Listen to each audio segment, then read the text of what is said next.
தமிழ் பேசுகிறவங்களுக்கு வணக்கம். இன்றைக்கி நம்ம பார்க்க போகிற விமர்சனம் வெங்கட் பிரபு இயக்கத்தில் தளபதி விஜய் நடித்து வெளியாகிருக்கிற GOAT. Vijay sir double action மிரட்டி இருக்காருங்க, சும்மா சொல்லக்கூடாது. ஆக்டிங் ஆகட்டும், டான்ஸ் ஆகட்டும், பிரித்து மேய்ஞ்சிருக்காரு. ஒரு 50 வயசு நடிகர் மாதிரியே தெரியல. அவருக்கு நாளுக்கு நாள் வயசு இறங்கிக்கிட்டே தான் இருக்குது. அந்த மாதிரி ஒரு பர்ஃபார்மன்ஸை கொடுத்துருக்காரு.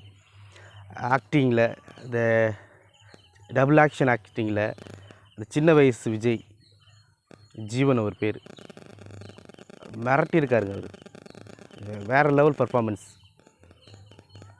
டிஏஜிங் புதுசாக இருக்குது பார்க்குறதுக்கு. விஎஃப்எக்ஸ் எக்ஸ்ட்ரானரியாக பண்ணியிருக்காங்க. பிபி என்ன மனுஷங்க அவர், அப்படியே ஜாலியாக ஃபன்னாக அப்படியே சுற்றிட்டு இருக்க மாதிரி தான் இருக்குது. ஆனால் எக்ஸ்ட்ரானரி டேலண்ட்டுங்க அவர். ஒரு தமிழ் சினிமாவில் ஒரு மிகச்சிறந்த டைரக்டராக வர்றதுக்கான அத்தனை திறமையும் அவர்கிட்ட இருக்குது. ஈவன் ஃபஸ்ட்டு சிங்கிள் ரிலீஸ் ஆச்சு, அவ்வளோ விமர்சனங்கள். 2வது சிங்கிள் சரியில்லை, 3வது சிங்கிள் சரியில்லை அப்படின்னு ஏகப்பட்ட விமர்சனங்கள். அவரை பற்றின சமூக வலைத்தளங்களில் பார்த்திங்கன்னா ஏகப்பட்ட ட்ரால்ஸ் போயிட்டு இருந்தது. அது எல்லாத்தையும் ஒட்டச்சி அரைச்சிட்டாருங்க அந்த மனுஷன். பேக்ரவுண்ட் மியூசிக்கில் நான் தாண்டா பிஜிஎம்மில் கிங் அப்படிங்கிறத இன்னொரு தடவை நிரூபிச்சிருக்காரு. Extraordinary background score. அவர் சாங்ஸில் விட்டதை பேக்ரவுண்ட் மியூசிக்கில் பிடிச்சிட்டாரு. செம்மையாக பண்ணியிருக்காருங்க. அவர் பண்ணுற அந்த பேக்ரவுண்ட் மியூசிக், இந்த பிஜிஎம். ஒரு படம் ரிலீஸ் இப்போ தான் ஆகிருக்கு. ஒரு 4-5 நாள் கழித்து பாருங்கள். அந்த பிஜிஎம்மோட ஒவ்வொரு அந்த பார்ட்டி எடுத்து காலர் டூனாவோ அந்த மாதிரி நிறைய விஷயத்துக்கு யூஸ் பண்ணாங்க பாருங்கள். அந்த மாதிரி பயங்கரமாக பண்ணியிருக்காரு அவர்.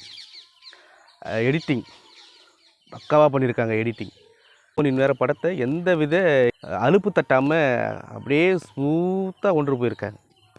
ஃபஸ்ட்டு ஒரு 1/2 மணி நேரம் அப்படியே இப்படி போகுது. 1/2 மணி நேரத்துக்கு அப்புறம் படம் இப்படி டேக்கப் ஆகுதுங்க. சட்டன்னு போய் இப்படி கிளைமேக்ஸை கொண்டு நிறுத்தும் போது அப்பா என்னடா படம் அது அப்படிங்கிற மாதிரி தோணுது. கேமியோ அப்படி சொல்லவே விஜயகாந்த் சார், தோனி, எங்கெங்கெல்லாம் அந்த கேமியோவை பயன்படுத்த முடியுமோ அங்கெங்கெல்லாம் சர்ப்ரைஸாக பயன்படுத்தியிருக்காங்க. சூப்பராக ஒர்க் அவுட் ஆகிருக்கு. பிரசாந்த் சார் ஆகட்டும், பிரபுதேவா மாஸ்டர்,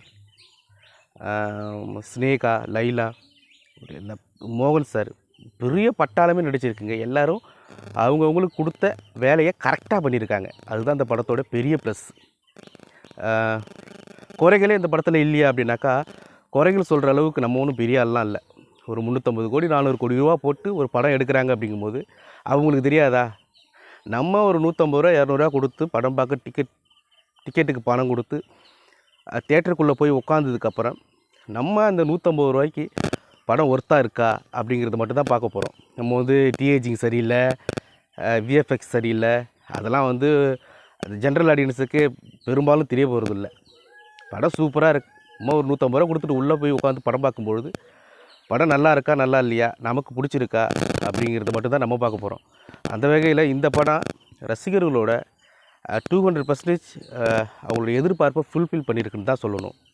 குடும்பத்தோடு போங்க, குடும்பத்தோடு தேட்டரில் போய் படத்தை பாருங்கள், நிச்சயமாக உங்களுக்கு பிடிக்கும். இந்த வீடியோ உங்களுக்கு பிடிச்சிருந்துன்னா லைக் பண்ணி ஷேர் பண்ணுங்கள், கமெண்ட்ஸ் பண்ணுங்கள், சப்போர்ட் பண்ணுங்கள். தேங்க்யூ.